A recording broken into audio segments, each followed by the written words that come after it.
விஜய் அவர்கள் நீங்க நினைக்கக்கூடிய தமிழ் தேசியத்தை முன்னெடுக்கிறாரு. எப்படி வந்து நீங்க தமிழ் தேசியம், தமிழர் உரிமை, தமிழ் மொழி, தமிழோட வேலை வாய்ப்பு எல்லாமே முன்னிக்கலாம் அதே மாதிரி முன்னிலைப்படுத்தினா காளி அம்மன் அந்த கட்சிக்கு போவாங்களா? ஒரு திரைக்கலைஞனாகவே இருந்தாலும் அவர் என்ன கொள்கை கோட்பாடுகளை முன்வைக்கிறார், தமிழ்நாட்டு அரசியலில் அவர் எப்படிப்பட்ட இடத்துல வந்து நிற்பார், இது எல்லாத்தையுமே நீங்க பாக்குறாங்க. நீங்க ரொம்ப ஒரு ஃபேம் உள்ள ஒரு ஆளா இருந்தாலும் கூட இன்னைக்கு அவர் என்ன பேசுறாரு, இந்தந்த விஷயங்களுக்கு என்னெல்லாம் கருத்து சொல்லியிருக்கிறாரு, எந்த தளத்துல நின்றுக்கிறாரு எல்லாத்தையுமே பாக்குறாங்க. நாம தமிழ்நாட்டை பிடிக்கணுன்ற எதிர்கால கனவு வச்சிருக்காரு.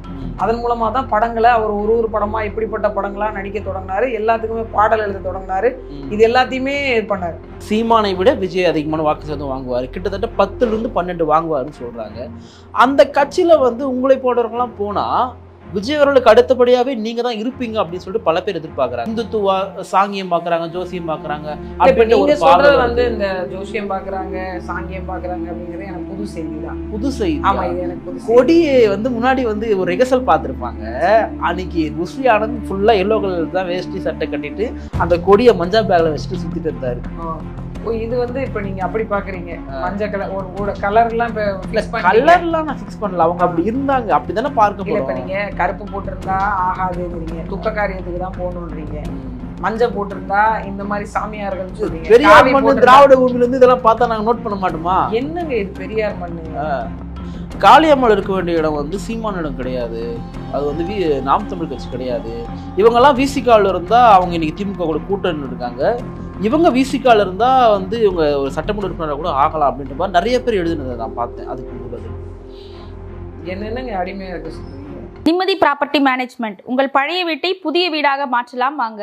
கட்சியை வந்து காளியம்மாள் வந்து தொடங்க போறாங்க, கட்சியிலிருந்து வெளியேறி தொடங்க போறாங்க அப்படின்லாம் பேசுறாங்க. நிறைய பேர் நீ கட்சிகள் ஆரம்பிக்கிறாங்க, நினைச்சா கட்சி ஆரம்பிக்கலாம், 7 பேர் இருந்தால் கட்சி ஆரம்பிக்கலாம்னு வச்சுங்களேன். அப்படி கட்சியில் ஆரம்பிக்கலான்ற எண்ணம்லாம் எப்போ வந்திருக்குமா? நான் இங்கேன்னு சொல்லல, ஆரம்பத்தில் நிறைய சமூக செயற்பாடுலாம் செய்கிறீங்க, நம்ம ஒரு கட்சியை கட்டமைக்கணும், நம்ம ஒரு கட்சிக்கு வந்து கட்டமைச்சா தான் பணி செய்ய முடியும் அப்படின்னு எண்ணம்லாம் ஆரம்பத்தில் இருந்திருக்கா? நான் வந்து மக்கள் பணி செய்யும் போதிலிருந்து தொடங்கி அரசியல்னாலே எனக்கு சுத்தமா பிடிக்காது. நான் வந்து அரசாங்கத்தை எதிர்த்து கேள்வி கேட்கிற ஒரு நபராக தான் என்னோட தொடக்கமே தொடங்குச்சு. நான் முதல்ல வேலை பார்த்த இடம், 2வது வேலை பார்த்த இடம், 3வது வேலை பார்த்த இடம்லாம் அரசியல் சாராம மக்களோட வேலை செஞ்சேன். நான் கடைசியா வேலை பார்த்த இடம் அரசியல் சார்ந்து மக்களோட வேலை செஞ்சேன். எதெல்லாம் நான் வந்து மக்களுக்கு எதிரான திட்டங்கள் வருதோ, சட்டங்கள் வருதோ, அதை எதிர்த்து கேள்வி கேட்கிற இடத்துல இருந்தேன், அதை எதிர்த்து போராடக்கூடிய இடத்துல இருந்தேன். அதனால ஒரு கட்டத்துல வந்து ஒரு வரும் இல்லையா, ஒரு அரசை எதிர்த்து ஏன் கேள்வி கேட்டுட்டே இருக்கணும், அந்த இடத்துக்கே போய் சரி செய்யணுன்ற ஒரு சூழல் வரும். அந்த சூழ்நிலையை உருவாக்குனது அண்ணன் தான். சரி, எனக்கு வந்து அரசியலுக்கு முன்னாடி வரணும், கட்சிக்கு வரணும். ஏன் இதுக்கு முன்னாடி ஒரு அரசியல் கட்சிகள்ல வந்து எனக்கு நிறைய வாய்ப்புகள்லாம் வந்தது, நான் போகலையே. காரணம் என்ன அப்படின்னா, எனக்கு அதுல பெருசா ஈடுபாடே கிடையாது. நான் எதிர்பார்க்குற மாதிரி அந்த கட்சிகள் இல்லை, அதுதான் யதார்த்தம். அதுல பெருசா ஈடுபாடு கிடையாது. என் வீட்டுல இருக்கிறவங்களாம் இந்த மாதிரி ஒரு வாய்ப்பு வருது, உனக்கு இந்த பதவி தரேன்றாங்க, ஏன் போக மாட்டேன்னு சொன்னேன் முன்னாடி. நான் இந்த கேள்வி நான் வச்சிடறேன். நான் நீங்க பேட்டி கொடுக்கும்போது நிறைய பேர் நான் கீழே கமெண்ட்ஸ் வந்து பார்க்கும்போது சில பேர் வந்து பர்பஸாக வந்து நான் நெகட்டிவாக பேசுகிறவங்களை விட்டுடுறேன். காளியம்மாள் இருக்க வேண்டிய இடம் வந்து சீமான இடம் கிடையாது, அது வந்து நாம் தமிழ் கட்சி கிடையாது. இவங்கெல்லாம் விசிகால இருந்தால் அவங்க இன்னைக்கு திமுக கூட கூட்டணி இருக்காங்க, இவங்க விசிகால இருந்தால் வந்து இவங்க ஒரு சட்டமன்ற உறுப்பினராக கூட ஆகலாம் அப்படின்ற மாதிரி நிறைய பேர் எழுதுனதை நான் பார்த்தேன். அதுக்கு உங்க பதில் என்னென்னங்க அடிமையா இருக்க சொல்றீங்க? அடிமையா இருக்கீங்களா? ஆமாங்க. யாருக்கு? அப்படிதாங்க ஆயிடும். இப்போ நீங்க இல்லை, நான் விசிகாவை சொன்னேன். நான் விசிகால போய் எம்எல்ஏ வேணா அப்படிதான் இருப்பேன்னு சொல்றேன். யாருக்கு அடிமையா இருப்பீங்க? திமுகவுக்கு அடிமையா இருப்பேன். திமுக அடிமையா இருப்பீங்களா? திரும்ப சொன்னா கூட பரவாயில்ல, ஒரு பேச்சா இருக்குதுன்னு சொல்லலாம். நீங்க திமுக அடிமையா இருக்கும் சொல்றீங்க. ஆமாங்க, அவங்களுக்கு தான் அடிமையா இருப்பேன். சுதந்திரமா முடிவெடுத்துட முடியுமா, பேசிட முடியுமா, என்ன பண்ணிட முடியும்னு நினைக்கிறீங்க? நம்மளும் போயிட்டு சட்டமன்றத்துல உதயநிதி வாழ்க்கை, கலைஞர் வாழ்க்கை சொல்ல முடியும். இப்போ ஒன்றும் இல்லை, இப்போ திராவிட முன்னேற்ற கழகம் ஒரு தவறு செய்யுது, ஒன்றும் இல்லை, ஒரு கார் ரேஸ் நடத்துறாங்க. சரி, ஆமா, சரிங்களா, சென்னையில. ஆமா, அண்ணன் திருமாவளவன் அவர்களுடைய நிலைப்பாடுங்க. அவர் வந்து என்ன சொன்னார்னா, அதன் மூலமா சில தொழில்கள் வந்து முன்னேறும் நினைக்கிறாங்க. வராது, மிஞ்சி போன நடக்கிற 10-20 நாள் கூட வராதுன்னு வச்சுங்களேன். அதுதான் உண்மை, எதார்த்தம். இது இந்த 250 கோடியோ 400 கோடியோ இருந்துன்னு எத்தனை சிறு குறு தொழிற்சாலை கிராமப்புறங்கள்ல உருவாக்கலாம்? எவ்வளோ பண்ணலாம்ல. ஏன் இந்த காசை வரைய மாட்டேன்? இதை சரின்னு போய் பேசணுமா?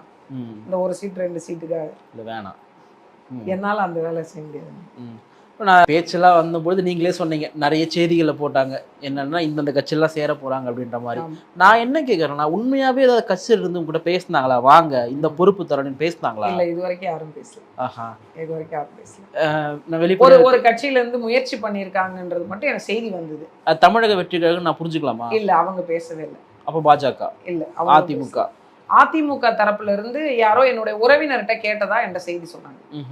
என்னோட சொந்தக்காரவங்கன்னு தெரிஞ்சு அவங்க கிட்ட என்ன மனநிலையில இருக்கிறாங்க, அவங்க புரியுது என்ன மனநிலையில இருக்கிறாங்க, அவங்க வந்து நாம் தமிழர்ல இருந்து விலகிற சூழல் இருக்கா, விலகுனா அவங்க நம்ம பக்கம் வந்துருவாங்களா அப்படின்ற மாதிரி ஒரு அதிமுக காரர் விசாரிச்சதா சொன்னாங்க. இப்போ தமிழக வெற்றி கழகம் மாநாடு நடத்த போறாங்க.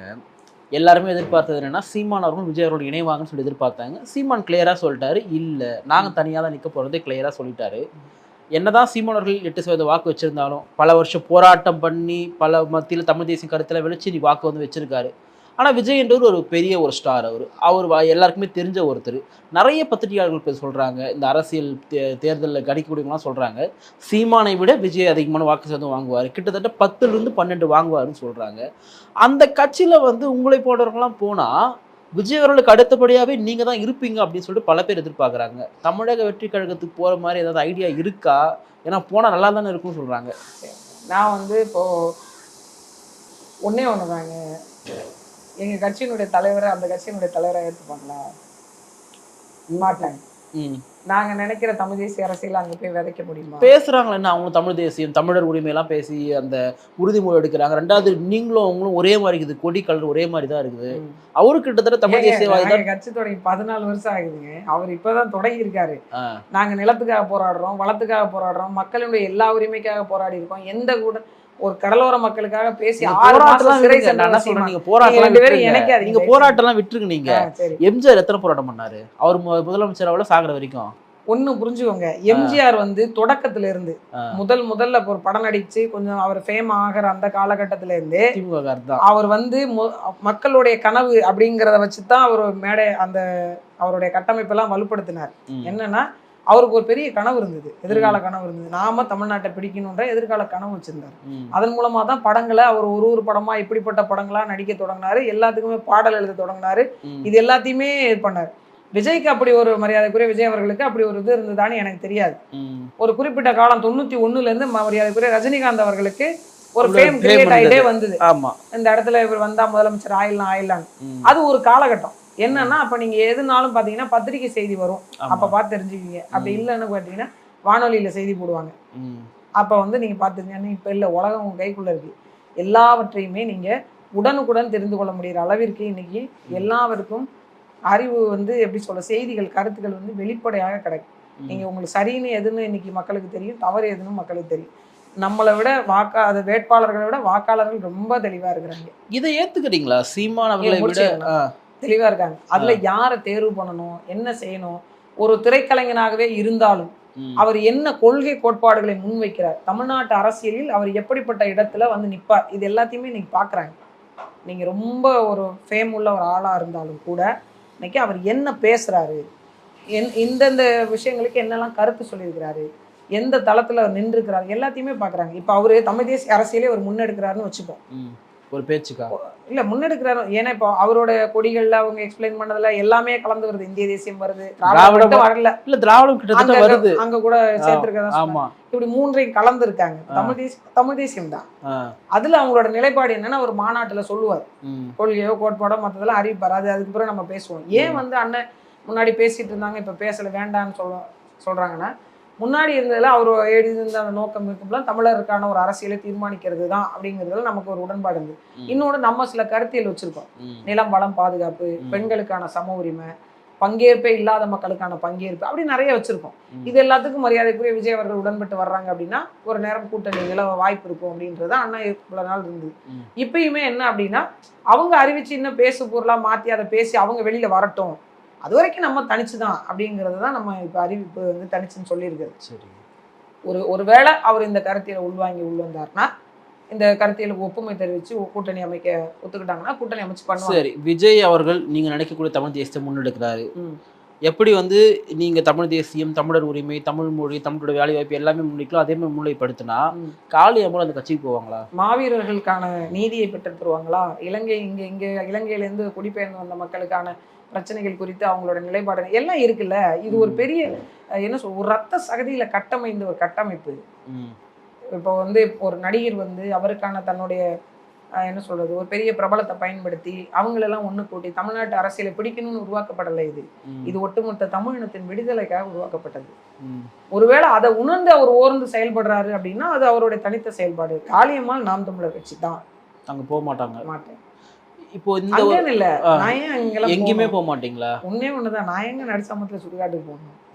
விஜய் கட்சிக்கு என் வீடு இருக்கு. நான் சின்ன எடுத்துக்காட்டு பாருங்க, எனக்கு என் வீடு இருக்கு, என் சொந்த வீடு இருக்கு. அதை விட்டு நான் இன்னொருத்தர் வீட்டுல போய் சொந்த வீட்டுல மரியாதை எல்லாம் வேற வீட்டுக்கு போக வேண்டியதுதான். அப்படி இல்லைங்க, சொந்த வீட்டுல மரியாதை இல்லைன்னு யார் சொன்னான்றேன் நான். இப்ப நான் ஒரு தப்பு பண்றேன்னு வச்சுக்கோங்க, எங்க வீட்லயே இருக்காரு, ஒரு சில நாள் நான் பண்ணிருக்க கூட மாட்டேன், அது நான் தான் பண்ண நினைச்சிட்டு வந்து கோமா சத்தம் போட்டுவாங்க. நான் வந்து என்ன சொல்லுவேன், ஏங்க நான் அப்படி பண்ணலைங்க அப்படின்னு சொல்லிட்டு நான் சொல்லுவேன், எக்ஸ்பிளைன் பண்ணுவேன். இல்லைங்க நான் அப்படி பண்ணலை, இது ஏங்க நான் அப்படி பண்ண போறேன், இந்த பாருங்க இது நான் பண்ணலைங்கன்னு அவர்கிட்ட நான் சொல்லுவேன். அவரு வந்து அப்படியே சார் தெரியாம சொல்லிட்டேன் அப்படின்ட்டு போயிடுவாங்க. இதுக்காக எங்க வீட்டுக்காரர் என்ன இப்படி பேசிட்டாருன்றதுக்காக ஏன்னா புள்ள குட்டி குடும்பம் எல்லாம் வேண்டாம்னு தூக்கி போட்டு நான் போயிருந்தேன். குடும்பத்தை ஒப்பிட வேண்டாம், நீங்க கட்சியா ஒப்பிட்டு பேசுங்க. குடும்பம்ன்றது வேற, கட்சின்றது வேற. அண்ணங்க என்ன எங்க அண்ணன், சரி விடுங்க, அண்ணன் தான் அப்படி பேசியிருக்காரு, எங்களுக்கே வருத்தமாக. இல்ல இல்ல, ஒரு தங்கச்சி நீங்க என்னதான் பேசினாலும் பரவாயில்ல, எங்க அண்ணன் சொல்றீங்க. அப்படி இல்ல, நான் சொல்றது என்னன்னா என்ன வேணாலும் பேசினாரு அப்படின்ட்டுலாம் இல்ல. இந்த வார்த்தை இருக்கு இல்லைங்களா, இந்த வார்த்தை அவர் பயன்படுத்திட்டாருன்றது எனக்கும் மனசுல வந்து ஒரு பெரிய வலியை கொடுத்துருக்கும். அது அவருக்கும் தெரியும். என்னை விட அவர் கஷ்டப்பட்டிருப்பாரு. இந்த ஒரு கருத்தை ஏத்துக்கிறீங்களா நீங்க? இப்போ நாம் தமிழரை விட விஜய்க்கு வந்து அதிகமான வாக்கு வங்கி இருக்குன்றதை ஏத்துக்கிறீங்களா? இல்ல, அப்படி நான் பார்க்கல. அவரை வந்து நம்ம வந்து கணிப்பின் அடிப்படையில கெஸ்ட்ல உங்க மனசுல தோன்றதெல்லாம் வந்து யதார்த்தத்தை சொல்லிட முடியாது. அவர் இன்னும் தேர்தலை எதிர்கொள்ளவே இல்லை. ஒரு வரட்டும், தேர்தலை எதிர்கொள்ளட்டும். ஒரு தேர்தல் எதிர்கொண்ட பிறகு அடுத்த தேர்தலுக்கு நீங்க கணிப்பு கட்டிங்கன்னா சொல்லலாம். இந்த கொடி வந்து மஞ்சள் சிகப்பு கலந்து, அப்புறம் இந்த வாகை மலரா, அது தூங்கு மூஞ்சி மலர், 2 யானைன்றப்ப பிஎஸ்பி சின்னம் நிறைய ஒரு சர்ச்சை வந்துச்சு. ரெண்டாவது அந்த தமிழகத்தில் இக்கு விட்டது, அது வெற்றி கழகத்தில் இக்கு விட்டது பெரிய ஒரு சர்ச்சையாச்சு. கிட்டத்தட்ட ஜோசியம் பார்த்துட்டு இருக்காங்க, போயிட்டு மாநாடு நடத்தா மழை வருமானு சொல்லிட்டு அந்த மாதிரிலாம் விமர்சனம்லாம் வருது இல்லையா? ஒரு வெகுஜன மக்களை ஒரு அரசியல் பார்வையில் வந்து விஜயுடைய செயல்பாடு, இந்த அரசியல் செயல்பாடு நீங்க எப்படி கணிக்கிறீங்க நீங்க? இல்ல, இப்ப இந்த கொடி சம்பந்தப்பட்டு ஏன் யானையை போட்டாங்க, அது வந்து உண்மையிலே வாகை மலர் வந்து அவங்க தேடி எடுத்து தான் போட்டிருக்கிறதுன்னு தான் சொல்றாங்க. இந்த யானை போட்டது மட்டும் சர்ச்சையா இருந்து, அப்படி பார்த்தா கொடிக்கு நாங்க வந்து எங்களோட கொடியும் சிகப்பு மஞ்சளும் தான். நாங்க எந்த மறுப்பும் தெரிவிக்க, ஏன்னா வண்ணம் அப்படிங்கிறது வந்து எல்லாருக்கும் பொதுவானது. இப்ப இந்த கலரை நீங்க உங்களுடைய கொடி வந்து எல்டிடி கொடியை ஒட்டி இருக்கும், அதனால அது பெருசா இப்ப வந்து பேசப்படல. இன்னொன்னு என்னன்னா, இப்ப நீங்க திமுக அண்ணா திமுக கொடியில என்ன வித்தியாசம்? இல்ல, அவங்க திமுக தானே, அண்ணா திமுக மாதிரி இருக்கு, அது அப்படித்தானே இருக்கும். இல்ல அப்படி கிடையாது, நீங்க அப்படி வைக்கணும்னு என்ன அவசியம் இருக்கு? மக்கள் மத்தியில அப்படிதான் பதியும், கருப்பு வெள்ளை. இந்த கருப்பு வெள்ளைக்குள்ள வந்து ஒரு கருப்பு சிகப்புக்குள்ள வெள்ளை அப்படின்னு கொண்டு போனாங்க. இப்ப அடுத்ததுல இருந்து அது அமமுக தொடங்கினாங்க, அதுல அவங்க அதே கலரை வச்சு அம்மையார் ஜெயலலிதா, மதிமுக அதே கலர் தான். இப்படி அவங்க ஒவ்வொரு வண்ணமா. இப்ப வண்ணம்ங்கிறது வந்து ஒரு கட்சியினுடைய தனிப்பட்ட இதெல்லாம் இல்ல, பொதுவானது. இதே கருப்பு சிவப்பு இவங்க பயன்படுத்திருக்காங்க, அவங்க பயன்படுத்திருக்காங்க, அப்ப இது எல்லாருக்கும் பொதுவானது. அதே மாதிரிதான் ஒரு விலங்கினங்களும். இப்ப யானைங்கிறது ஒரு கட்சியோடதுங்கிறாங்க. இப்ப அதே மாதிரி மயிலுங்கிறது ஒன்னோட, இல்ல குயிலுங்கிறது ஒன்னோடன்னு ஒன்னொன்னு தனியா அவங்கவுங்களுக்குன்னு எடுத்துக்க முடியாது. ஒரு பொதுவான அப்படின்னு மட்டும் கேட்கலீங்க. இது சின்னம் தான், கட்சியோட சின்னம் தான். அவங்க அவருக்கு யானை கொடுத்துருவாங்க. இவரோட கட்சியோட சின்னம் யானைன்னு அறிவிக்கல, அவர் கொடியில அது ஒரு இதுவா போட்டிருக்காரு. இப்ப நீங்க பாத்தீங்கன்னா சோழர்கள் வந்து புலி கொடி வச்சிருந்தாங்க, பாண்டியர்கள் மீன் கொடி வச்சிருந்தாங்க. அந்த மாதிரி அவர் ஒரு கொடியில போட்டிருக்கிறாரு. தவிர இவர் தேர்தல் அரசியல இவருக்கு இது சின்னமா வழங்கப்பட்டா அந்த பகுஜன் சமாஜ் கட்சியில இருந்து நம்ம கேள்வி, இன்னொன்னு அவங்க கேள்வியே வைக்கல, அவங்க தரப்புல இருந்து எந்த எதிர்ப்பும் வரல. ஏன் சும்மா இருக்கிறவங்க எல்லாம் பேசிட்டு இருக்காங்கன்னு தான் புரியுது. இப்போ நான் ஏற்கனவே சொன்ன மாதிரி எதுக்காக கேட்டேன்னா, அவங்க ஒரு கட்சியை வந்து தொடங்குறாங்க, ஒரு இளைஞர்கள் வந்து நிறைய பேர் ரசிகர்களா இருக்காங்க, நாளைக்கு அது வாக்கா கூட மாறான்னு வச்சுங்களேன். அவர் கூட வந்து அவங்க கட்சியினுடைய பொதுச் செயலராக புஸ்லி அனுந்துருக்காரு. எப்பவுமே வந்து விஜயோட போட்டோ கையில் வச்சுன்னே சுற்றுறாரு, எங்கே போயிட்டு வரப்பெல்லாம் கையில் சுற்றுறாரு, கொடியை வாங்குற அடிக்கு முழுக்க மஞ்சள் கலர் ட்ரெஸ் போட்டுருக்காரு. ஒரு மாதிரி இந்துத்துவா சாங்கியம் பார்க்குறாங்க, ஜோசியம் பார்க்குறாங்க அப்படின்னு ஒரு பார்வை வந்து இந்த ஜோசியம் பார்க்குறாங்க, சாங்கியம் பார்க்குறாங்க அப்படிங்கிறது எனக்கு புது செய்தி தான். புது செய்தி. ஆமா, இது எனக்கு புது. கொடியை வந்து முன்னாடி வந்து ஒரு ரிகர்சல் பார்த்துருப்பாங்க. அன்னைக்கு புஸ்லி ஆனந்த் ஃபுல்லாக எல்லோ கலர் தான் வேஷ்டி சட்டை கட்டிட்டு அந்த கொடியை மஞ்சள் பேக்கில் வச்சுட்டு சுற்றிட்டு இருந்தாரு. ஓ இது வந்து இப்ப நீங்க அப்படி பாக்குறீங்க, மஞ்சள் கலர் ஒரு கலர் எல்லாம் இப்ப fix பண்ணீங்க. கலர்லாம் நான் ஃபிக்ஸ் பண்ணல, அவங்க அப்படி இருந்தாங்க, அப்படிதானே பார்க்க இல்ல இப்ப போறோம். நீங்க கருப்பு போட்டிருந்தா ஆகாதுங்கிறீங்க, துக்க காரியத்துக்கு தான் போகணுன்றீங்க, ம். மஞ்சள் போட்டிருந்தா இந்த மாதிரி சாமியார்கள்னு சொல்றீங்க, பெரியார் காவி மண்ணு போட்டிருந்தா- திராவிட பூமியில இருந்து இதெல்லாம் பார்த்தா நாங்க நோட் பண்ண மாட்டோமா? என்னங்க இது பெரியார் மண்ணு, தமிழ்நாடு முழுக்க பெரியார் வாங்கி போட்டு வச்சிருந்தாரா? இல்ல, அப்படிதானே பார்ப்போம். திராவிட மண்ணு பெரியார் பூமியில வந்து பொட்டு வச்சுட்டு வந்து வர சரி, உங்க பெரியார் மண்ணை ஏன் விசாலப்படுத்தாம தமிழ்நாட்டுக்குள்ளே சுருக்குறீங்கன்னு கேக்குறேன் நானு. உங்க பெரியார் மண்ணை போய் கேரளால பேசிட்டு வாங்க, இது பெரியார் மண்ணுன்னு, ஆந்திரால பேசிட்டு வாங்க.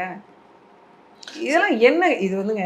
இல்ல, இதெல்லாம் வந்து விமர்சனமா நம்ம முன்வைக்கவே தேவையில்லைன்றீங்களா? இந்த மாதிரி அவங்க கட்சியை வந்து ஒரு மாதிரி எப்படி சொல்றது, ஒரு பகுத்தறிவுக்கு ஓவாத வகையில செயல்படுத்துறாங்கன்றத. இல்ல ஒண்ணுதாங்க, இதுல நாம் பகுத்து ஆராயக்கூடிய விஷயங்களை பகுத்து ஆராயணும், அதுல நமக்கு மாற்று கருத்துலாம் கிடையாது. இப்ப இந்த வண்ணம் அவர் எதுக்காக போட்டிருந்தான்னு அவர்கிட்ட ஒரு வார்த்தை கேட்டீங்களா? நான் வந்து இதை ராசிக்காக போட்டிருக்கேன்னு அவர் எதுவும் சொன்னாரா? 23 வந்து விளக்கற சொல்லுகிறாரு. அவர் விளக்குவார்ல, நீங்க அப்ப கேட்டுட்டு பதில் இல்ல, சொல்லுங்க. இப்போ நீங்க வந்து வீரத்தமிழ் முன்னேற்றம் படையணும் வச்சிருக்கீங்க, ஆமா. அதுல முருகனை முன்னிலைப்படுத்துறீங்க. ஆனா ஆமா. நீங்க தெளிவா என்ன சொல்றீங்கன்னா, ம். பண்பாட்டு அரசியல் இல்லாத அரசியல் ஆமா, புரட்சி அப்ப வெல்லாதுன்னு வெல்லாது. சொல்றீங்க. அப்ப மக்களுக்கு ஒரு தெளிவு நீங்க ஏற்படுத்துறீங்க. ஏன்னா ஆ. முருகன்றது நம்மளுடைய முப்பாட்டண்டா, இதை நம்ம கையில எடுக்கலாம், வேற ஒருத்தர் கையில எடுத்து வேற மாதிரி கொண்டு போகணும், நீங்க அதை முன்னிலைப்படுத்துறீங்க. ம். ஆனா எப்ப பார்த்தாலும் சீமான் 24/7 வந்து முருகர் பக்தி அது மாதிரிலாம் பேசுறது கிடையாது. ம். அரசியல் மேடை அரசியல், ஆமா. பண்பாட்டு மேடை பண்பாடு, அப்படி ஆமா. சொல்லி ஒரு தெளிவா பிரிச்சு வச்சிருக்காங்க. ஆமா. இவங்க வந்து ஒரு மாதிரி பிஜேபி மாதிரி போறாங்க, ஒரு மாதிரி RSS தான் வந்து ஃபன் பண்ணுதுன்ற வரைக்கும் பேசுறாங்க. அதனால இல்ல கேக்குறேன். அதான் சொல்றேன், நீங்க அனுமானத்தின் அடிப்படையில கற்பனையின் அடிப்படையில நம்ம எதுவுமே பேச முடியாது. ம். அவரு என்ன காரணத்துக்காக அந்த உடை அணிந்து வந்தார் அப்படின்ற கேள்வியை ஊடகத்தின் சார்பா நீங்களே அவர்கிட்ட வச்சிருங்க. என்ன காரணத்தை வச்சீங்க? நான் நல்ல நேரம் பார்த்து வச்சீங்களா, இல்ல அவர் ராசி அவரை யாருன்னா வந்து சொன்னாங்களா? விஜய்னு கேட்டா கூட அமைதியா இருங்க, தளபதி சொல்லுங்கன்னு சொல்றாரு. அவர்கிட்ட என்னவா கேள்வி கேட்க நீங்க முடியும்? ஊடகம் பேசுங்க. இப்போ என்னன்னா, நீங்க இப்ப ஒவ்வொரு ஊடகத்துக்காரங்க எதுக்கு ஊடகத்தை வந்து அரசியலுடைய 4வது காலோ இல்ல 3வது தூணோ எதுக்கு சொல்றாங்க? மக்களுடைய குரலா பிரதிபலிக்கிறாங்க. பிரதிபலிக்கணும். இன்னொன்னு, அந்த யாரு அந்த அரசியல் நிலைப்பாட்டுல இருக்காங்களோ ம். அவங்கள வந்து நெறிப்படுத்தணும். இப்ப சரியில்லாம ஒருத்தவங்க இருக்கிறாங்க அப்படின்னா உங்களுடைய கேள்வி அவங்களுடைய மனமாற்றத்தை கொண்டு வந்து நெறிப்படுத்துகின்ற அளவுக்கு இருக்கணும். ம். அப்படிதான் ஊடகங்கள் வலிமை வாய்ந்த ஊடகங்களாக மாறி அரசியலை தீர்மானிக்கக்கூடிய அளவிற்கு வந்து இருக்கிறது. ம். ஒரு ஊடகத்துக்கார் கேள்வி கேட்கிறாரு அப்படின்னா அந்த அரசியல் தலைவருக்கு ஒரு பயம் வரணும். இந்த கேள்வியை வந்து நம்ம சரியா அணுகணுமேன்ற அதுக்காகவே தன்னை வந்து தன்னுடைய கருத்தியலை அவர் நெறிப்படுத்தி கொண்டு வரணும், அந்த அளவுக்கு நிக்கணும். அப்ப நீங்க வந்து கேட்கிற கேள்வியே வந்து அவங்கள்ட்ட போய் முறையா போய் சேரல. ஏங்க இது மாதிரி பண்றீங்க அப்படின்னா ஒரே வார்த்தையா கேட்கலாம். இப்ப தளபதின்னு சொல்லிட்டு சொல்றாங்க அப்படின்னா அவர் என்ன நினைக்கிற, ஒரு கட்சியினுடைய மனிதரா என்னுடைய தலைவரை நான் மரியாதையா விழிக்க சொல்றேன். அவர் சொல்லலாங்க. இன்னொருத்தருக்கிட்டே வந்து நீ அது- விஜய் சொல்லக்கூடாது, அதுதான். தளபதின்னு தான் அப்ப சொல்லணும். நம்ம என்ன சொன்னோம், ஐயா நீங்க இந்த விஷயத்த உங்க கட்சிக்காரர்கிட்ட சொல்லுங்க, ம். சமவெளி மக்கள்கிட்ட, பொதுமக்கள்கிட்ட, இல்ல ஊடகத்து நண்பர்கள்ட்ட நாங்க அப்படி விழிக்கணும்னு எங்கள்கிட்ட இப்ப தெளிவுபடுத்தாதீங்க. தெரியுதுங்களா, அவங்க வந்து என்ன அரசியல் கொண்டு வராங்க சொல்லிட்டு, இல்ல. அம்மான்னு தான் சொல்லணும், நீ கலைஞர் தான் சொல்லணும், நீ தளபதி தான் சொல்லணும் அப்படின்ற அரசியல் தான் கொண்டு இதை வராங்க. யாருங்க முன்னோடி? யாரோ முன்னாடி, யார் நீங்க மாற்ற முன்னாடி? வேண்டியது தானே, கேட்டு- திராவிட கட்சியில் தான் முன்னாடி. அப்புறம் இவங்க பண்றதான் இன்னைக்கு பிராண்டிங்காவே மாத்துறாங்க. ஆ. இந்த மாதிரி தான் பிராண்டிங் கொண்டு வந்தேன். இப்ப நீங்க என்னன்னா, அவரை விடுங்க, அவர் வந்து இப்பதான் அவரோட தளபதியா அவர் வச்சிருக்காரு சினிமா உலகில, அதனால தன்னோட தலைவரை ஆல்ரெடி ஒரு இப்படிதான் தளபதி சொல்லணும் இருக்காரு, அப்படின்னு சொல்லிட்டு சொல்றாங்க. ம். நீங்க போய் நாடாளுமன்றத்துல சொல்றீங்களே தளபதி வாழ்க, சின்ன தளபதி சின்ன வாழ்க, தளபதி வாழ்கனா. இது எப்படி எடுத்துக்கிறது? இப்ப அவர் பண்றது தவறு. அவர் இப்பதான் முதல்ல அரசியல் வராரு. களத்துக்கு வந்து முதல்ல காலடி எடுத்து வைக்கிறாரு அப்படின்னா அவருக்கு பண்றது தவறு. அப்படின்னா நீங்க ஏற்கனவே பழம் தின்னு கொட்டை போட்டு இவ்வளவு ஆட்சி அதிகாரம் நீட்சி கீழ்ச்சின்னு பேசுன ம். நீங்க போய் நான் பாராளுமன்றத்துல ஒரு விளையாட்டுத்துறை அமைச்சரை போயிட்டு நீங்க பெருமைப்படுத்த வேண்டிய அவசியம் என்ன? தேவையில்லை தான். தமிழ்நாட்டு முதலமைச்சரை கூட சொல்லுங்க, உங்க கட்சியினுடைய தலைவர் தலைவர். சொல்லிட்டு போங்க. ம். ஏன் நீங்க வந்து சின்ன தளபதி ஏன் சொல்றீங்க? ம். சரி, இந்த மாதிரி சீமான் அவர்களுக்கு எந்த பேரும் கிடையாதா? நீங்க அந்த மாதிரி சொல்றது கிடையாது, பேரு- வெறும் அண்ணன் தான். பேர் இருக்குங்க, பேர். என்ன பேரு? நாங்க ஒரு பேர் வச்சிருக்கோம், என்ன பேரு? எங்க அண்ணன். அதுவே பெரிய பேருன்றீங்களா? என்னங்க எங்க சரி, அண்ணன். சரி. இதை விட இப்ப ஒண்ணுதாங்க, ஒரு குடும்பத்தை ஒரு தகப்பன் இல்லைன்னா தலைமகன் தான் வழி நடத்துவான். ம். அப்படிதான் எங்க அண்ணன். நிகழ்ச்சியில் பங்கேற்று உங்களுடைய பல்வேறு கருத்துக்களை நமக்காக நன்றி. நன்றி.